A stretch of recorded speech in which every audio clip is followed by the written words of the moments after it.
आज हमारा आखिरी दिन है रपंग में और आज हम धारचूला के लिए निकल जाएंगे।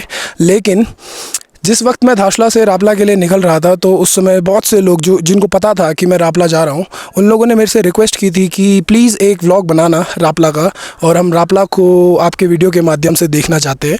तो ये वीडियो उन्हीं लोगों के लिए है। और रापला की भौगोलिक संरचना बताने से पहले मैं आपको एक दो चीज़ें बता देता हूँ। जैसे रापला में यहाँ पर मोटा मोटा 3 गाँव हैं। एक है तपसोंग, एक है गुंदासोंग और तीसरा है भौतकंग। और इन 3 गाँवों को मिला के ही रापला गाँव पालिका बनी हुई है। वार्ड नंबर 2 के अंदर आता है ये।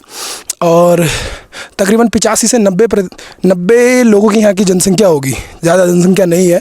और जो यहाँ की यंग जनरेशन है वो मोस्ट ऑफ़ दी जो यहाँ की यूथ है वो बाहर की ओर शिफ्ट है, जैसे कि कोरिया में है, कोई अमेरिका में है। तो यहाँ पे यंगर जनरेशन उतनी नहीं है। हाँ, जो बूढ़े बुज़ुर्ग हैं वो यहाँ पे आपको दिखेंगे। तो अब मैं आपको दिखाता हूँ कि रापला कैसा दिखता है एग्जैक्टली। तो देखिए दोस्तों, जो ये वाला है इसे बोलते हैं तपसोंग और ये सबसे साइड का गांव है। और इसके बाद आएगा ये गुंदासोंग बीच वाला, और उसके बाद तीसरा जो गांव है वो इस वाले डांडे के पीछे है जिसका नाम है भौतकंग। ये तीनों गांव आपस में मिलकर रापला बना रहे हैं। और इस रापला गांव पालिका का जो स्कूल और हॉस्पिटल है वो यहाँ पे है। और उसी के साथ ही दोस्तों, अगर हम यहाँ तपसोंग में खड़े हैं तो तपसोंग वाले ये गुंदासोंग को तपसोंग कहेंगे, और गुंदासोंग में अगर हम खड़े हैं तो गुंदासोंग वाले उधर वाले को तपसोंग कहेंगे। तो काफ़ी पेचीदा मामला है दोस्तों, और बहुत ही सुंदर गांव है। नेपाल के अन्य गाँवों की तरह हरियाली, सीढ़ीदार खेत, लोग भी बहुत शांत।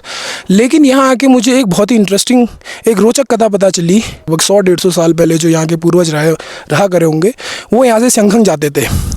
तो दोस्तों, वो जो तपसोंग है ना, वो उस तपसोंग से आगे की ओर जो आपको ये दिख रहा है पहाड़ी, जो ये स्नो कैप्ड पीक्स दिख रही हैं, इसकी राइट की तरफ शंखंग के लिए रास्ता जाता था। लेकिन अब क्या है कि वो रास्ता नहीं यूज़ किया जाता। लेकिन उस समय की रोचक कथा यहाँ मुझे इन लोगों ने ये बताई कि जब यहाँ से शादी शंखंग जाती थी तो तकरीबन 2 से 3 दिन लग जाते थे शादी को वहाँ पहुँचने में। तो उस समय क्या था कि नो नेटवर्क एरिया, कोई ऐसी सुविधा नहीं कि जिससे जनसंपर्क किया जाए। तो उस समय क्या किया जाता था, जैसे कि यहाँ से अगर शादी निकल गई है और हमें कुछ अनुमान नहीं है कि शादी कब पहुँचनी है, तो वहाँ से शादी वाले एक हवा में गन फायर करते थे, जिससे कि वो आवाज़ पूरी वैली में गूंजती थी और यहाँ लोगों को पता चलता था कि हाँ, शादी पहुँचने वाली है, अब तैयारी शुरू की जाए।